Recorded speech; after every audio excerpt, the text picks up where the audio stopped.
As World War II was nearing its end, a lot of horrifying concentration camps were liberated, exposing the cruel reality of Nazi racism. However, there was a lesser-known atrocity that took place during this time: the mass slaughter of hundreds of thousands of Chinese people by a Japanese organization called Unit 731. Within the confines of Unit 731, over 3,000 individuals were subjected to inhumane experiments, while more than 300,000 Chinese citizens fell victim to Japan's biological weapons. But what led to all this in the first place? And what exactly did they do to the Chinese people? In this video, we will delve into these questions and paint a vivid picture of the immense suffering they endured. So, what exactly was Unit 731? Originally established by military police of the Empire of Japan, Unit 731 innocently began as a research and public health agency. However, under the command of General Shiro Ishii, a combat medic officer, it transformed into a nightmarish factory for weaponized diseases. It is worth noting that if these diseases had been unleashed on a global scale, they could have wiped out the entire human population multiple times over. Now you may be wondering, how did they manage to fund these deadly experiments? Sadly, Unit 731 received generous support from the Japanese government until the war ended in 1945. Japan's medical institutions also played a significant role in enabling the work of Dr. Ishii and his team. They provided him with top Japanese scientists and physicians who would have been tagged traitors, known as hikokumen, if they refused to participate. And the most disturbing part is that most of these medical professionals viewed their work as noble service to the emperor, completely disregarding the fact that they were inflicting harm upon non-Japanese individuals. Unit 731 was not an ordinary laboratory. They had the best of the best equipment and an endless supply of funds from the government. It was like a paradise for even the most reluctant scientists. They had a budget of 10 million yen, which, by today's standards, is over 9 billion yen. And their salaries? It was out of this world. Before Unit 731 was broken up in 1945, it conducted some of the most horrifying human experiments in history. And what are some of these atrocities? Let's check them out. Frostbite testing. So you might be thinking, frostbite doesn't sound too bad, right? Well, this might make you think again.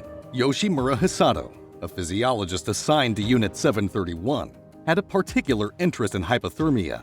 As part of his study on limb injuries, he would submerge captives' limbs in ice-filled water until they froze solid. Can you imagine the sound those frozen limbs made when they struck a cane? Like a plank of wood. Absolutely frightening. But Hisato didn't stop there. He wanted to see how quickly he could thaw out these frozen appendages. So, he tried various methods. Sometimes he would pour scalding hot water over the limb. Other times he would hold it close to an open fire. And sometimes he would just leave the poor soul untreated overnight to see if their own blood could thaw it out. It was a cold-blooded experiment. But was that all they did? No. There was other unimaginable cruelty unleashed. Vivisection. This is a practice that will make your blood run cold. Just to be clear, we're discussing vivisection on conscious captives. Remember how we mentioned that Unit 731 started off as a research unit, exploring the effects of disease and injury on the combat effectiveness of an armed force? Well, one part of this unit, known as Maruta, took their research to a whole new level by observing injuries and diseases on living patients, completely disregarding any shred of medical ethics. Initially, these patients were willing volunteers from the army, but as the experiments pushed the boundaries of what could be observed non-invasively, and the supply of volunteers ran dry, Unit 731 turned to Chinese prisoners of war and civilian captives. It was during this time that Unit 731 shockingly referred to their confined subjects as logs, or Maruta in Japanese. Now, you might be wondering, what kind of methods did these researchers use? Thousands of men and women, mostly Chinese communist captives, along with innocent infants and elderly farmers, were intentionally infected with diseases like cholera and the plague. Their organs were then removed for examination before they died, all in an effort to study the effects of these diseases without the decomposition that occurs after death. And this was just the beginning of the living nightmare these captives endured. Limbs were amputated and reattached to the opposite side of the body, while others had their limbs crushed or frozen. Circulation was cut off to observe the progress of gangrene. Can you even fathom the agony these poor souls went through? And what happened when a captive's body was completely used up? It's heartbreaking to say, but they were typically shot or given a lethal injection. Some may even have been buried alive. The horror was so unfathomable that not a single Chinese, Mongolian, Korean, or Russian captive assigned to Unit 731 survived their confinement. Horrifying weapons tests.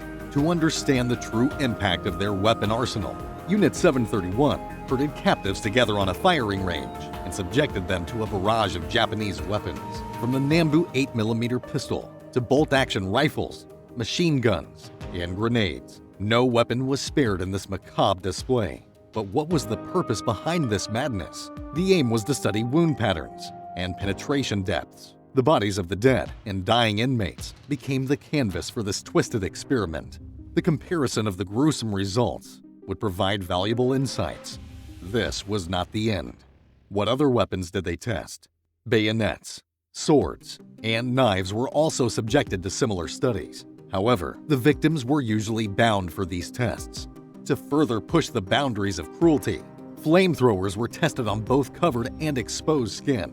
Gas chambers were even set up, where unfortunate test subjects were exposed to nerve gas and blister agents. The pain inflicted on their naked bodies is unimaginable.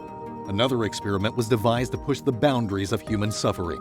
Victims were bound, and heavy objects were dropped on them to study crash injuries. Some were locked up and deprived of food and water to determine how long humans could survive without these basic necessities. Others were forced to drink only seawater or given injections of mismatched human or animal blood to study transfusions and the clotting process. If that wasn't enough, the horrors continued. Prolonged X-ray exposure sterilized and killed thousands of research participants. And just when you thought it couldn't get any worse, they decided to study the effects of high G-forces on pilots and falling paratroopers. Human beings were loaded into large centrifuges and spun at increasingly higher speeds until they lost consciousness or met a tragic end. Unit 731's depravity knew no bounds. Female captives of childbearing age were forcibly impregnated to serve as subjects for weapon and trauma experiments. These innocent women, already burdened with pregnancy, were subjected to infections, chemical weapons, and brutal injuries. And the worst part, all these experiments were conducted without any anesthetic. The effects on the fetuses were studied with callous disregard for human suffering. If you thought it couldn't get any worse, prepare yourself for the horrors of germ warfare. Unit 731 exposed people to deadly germs, closely monitoring their symptoms and progression. Those who survived were callously shot, while those who fell ill rapidly were bled to death on a mortuary table. The blood of these unfortunate victims was then used to infect others, perpetuating this cycle of horror. A former member of Unit 731 also revealed a macabre practice. What was it? Severely ill captives would be laid out on a slab, their carotid artery punctured to drain their blood, and when their heart weakened, an officer in leather boots would climb onto the table and crush their ribcage, causing another spurt of blood to gush forth. Now, you might be wondering what happened to Unit 731. Well, after the Emperor's surrender, Unit 731 was officially disbanded. But they didn't just pack up and call it a day. They took things to a whole new level of secrecy. They decided to burn most of their records, effectively destroying any valuable information they gathered during their 13 years of research. What about the researchers themselves? Did they face any consequences for their heinous actions? These researchers simply slipped back into civilian life and occupied Japan, as if nothing had ever happened. Can you believe it? Many of them even went on to become esteemed members of university faculty. It's almost as if their past atrocities were swept under the rug, conveniently forgotten.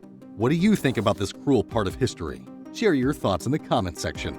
This is Nasty History, and I will see you next time.